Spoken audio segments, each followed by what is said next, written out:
मलकागंज गांव में गरीब अनुराधा मिट्टी के मटके बनाकर बेचा करती थी। अनुराधा के पति की तबीयत कई दिनों से खराब थी।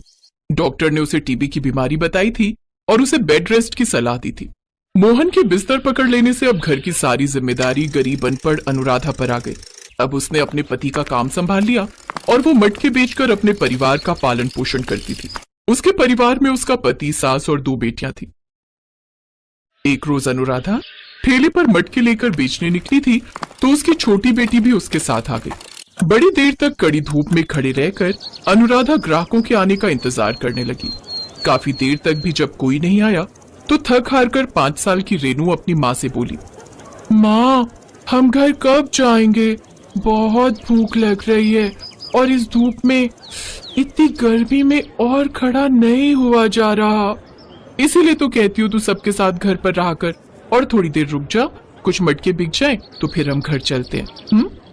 तभी वहां से कुछ लोग गुजरते हैं जिन्हें देख अनुराधा उनसे कहती है, भाई साहब, मटका ले लीजिए, इसके अंदर रखा पानी कई घंटों तक ठंडा रहता है। अरे आज के जमाने में भला कौन मटके का पानी पीता है? आजकल तो हर कोई फ्रिज का पानी पीता है। और नहीं तो क्या, इस मटके में तो कुछ घंटे ही पानी ठंडा रहता होगा, लेकिन फ्रिज में से तो जब मर्जी ठंडा पानी निकाल कर पी सकते हैं। इसी तरह सब उसे नजरअंदाज करके चले जा रहे थे। सारा दिन धूप में खड़े रहने के बाद मुश्किल से अनुराधा के 2-3 मटके ही बिक पाते हैं, जिसके चलते अनुराधा मायूस हो जाती है। शाम को वो मटके लेकर घर आ जाती है। माँ गई, माँ गई, माँ, हमें कब से भूख लगी थी, तुमने लौटने में कितनी देर कर दी। बाबा और दादी ने भी सुबह से कुछ नहीं खाया है। हाँ बहू, और घर में कुछ राशन भी नहीं था, नहीं तो मैं ही कुछ बना देती। आप चिंता मत कीजिए माँ जी, मैं अभी बाजार से थोड़ा आटा ले आती हूँ। आज ज्यादा बिक्री तो नहीं हुई, लेकिन जितनी हुई है उससे आटा तो आ ही जाएगा। उसे हम टमाटर की चटनी के साथ खा लेंगे। अनुराधा बाजार से आटा लाती है और तपती गर्मी में चूल्हे पर सबके लिए रोटियां बनाती है।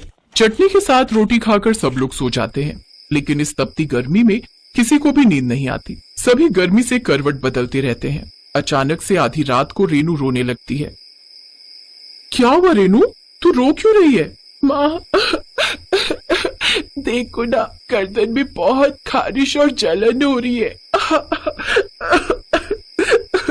हे राम, ये तो गर्मी के कारण तेरे शरीर पर लाल लाल दाने हो गए।